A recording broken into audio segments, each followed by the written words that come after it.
SSC পরীক্ষা হচ্ছে এমন একটা পরীক্ষা যে পরীক্ষার পরে তুমি তোমার বন্ধু বান্ধবরে হারাই ফেলতে চলছো।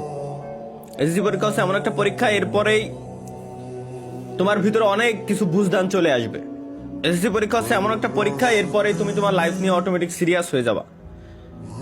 এসএসসি পরীক্ষা হচ্ছে এমন একটা পরীক্ষা যে পরীক্ষার পর তুমি এখন যেমন হাসি খুশি হাসি খেলে বেড়াচ্ছ, এরপরে দেখবে অটোমেটিক তোমার মাথায় কিছু না কিছু চলে আসছে যে আব্বুর কাছ থেকে আর টাকা নেওয়া যাবে না, নিজের কিছু একটা করতে হবে, নিজের কোনো কাজ করতে হবে। হাসি খেলে বেড়াচ্ছ না। এসএসসি প্রত্যেকটা ব্যক্তি এসএসসি পরীক্ষার পরেই 90% ব্যক্তিরই এসএসসি পরীক্ষার পরেই এই বুঝদানটা চলে আসে। কারো একটু বেশি সময় লাগে, কারো একটু আগে আসে, কিন্তু বেশিরভাগ টাইমে এসএসসি পরীক্ষার পরে আসে। সুতরাং ভাইয়া, হাসি খেলে বেড়াচ্ছ এখন, এই লাইফটা এনজয় করতেছো, এটা কিন্তু শেষ সময়। পড়ালেখাটা ভালোভাবে করো। এই এসএসসির রেজাল্টের উপর ডিপেন্ড করে বাকি সবকিছু হয়। 8 এর রেজাল্টও কোনো কাজে লাগে না, 5 এর রেজাল্টও কাজে লাগে না, 2 এর রেজাল্টও কাজে লাগে না, 9 এর রেজাল্টও কোনো কাজে লাগে না। রেজাল্ট কাজে লাগে তো একটাই, এসএসসির তুমি কতটুকু শিক্ষা অর্জন করছো, এটা কাজে লাগে সব সময়। বুঝতে পারছো আশা করি। এবং শিক্ষার সঙ্গে কখনো তোমার জব সেক্টরে মেলাবা না যে তোমার ভালো রেজাল্ট করলে ভালো একটা জব পাবা।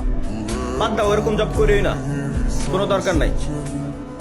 শিক্ষাটা হচ্ছে এমন একটা জিনিস, তুমি পরীক্ষায় ফেল করো সমস্যা নাই, কিন্তু শিক্ষা অর্জন করো, জ্ঞান অর্জন করো। জব টোটালি আলাদা সেক্টর, ওইখানে এক্সপিরিয়েন্সের মূল্য আছে, শিক্ষার মূল্য দেয় না, এক্সপিরিয়েন্সের মূল্য দেয়। বুঝছো?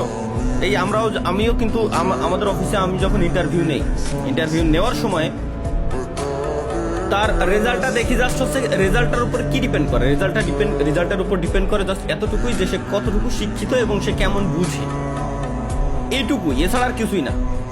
আর কোন পর্যন্ত সে পড়ালেখা করছে। যখন সে দেখি যে বিএসসি কমপ্লিট করছে বা ডিপ্লোমা কমপ্লিট করছে বা এইচএসসি কমপ্লিট করছে, তখন বুঝে যায় যে মোটামুটি তার ভিতরে একটা বুঝদান আছে, তাকে আমরা ট্রেন করাইতে পারবো। বাট সে যদি এতটুকু শিক্ষিত না হয়, তাহলে আমরা তারে ওই ট্রেনটা করাইতে পারবো। দ্যাটস ওয়াই শিক্ষা অর্জন দরকার আছে। আর চাকরি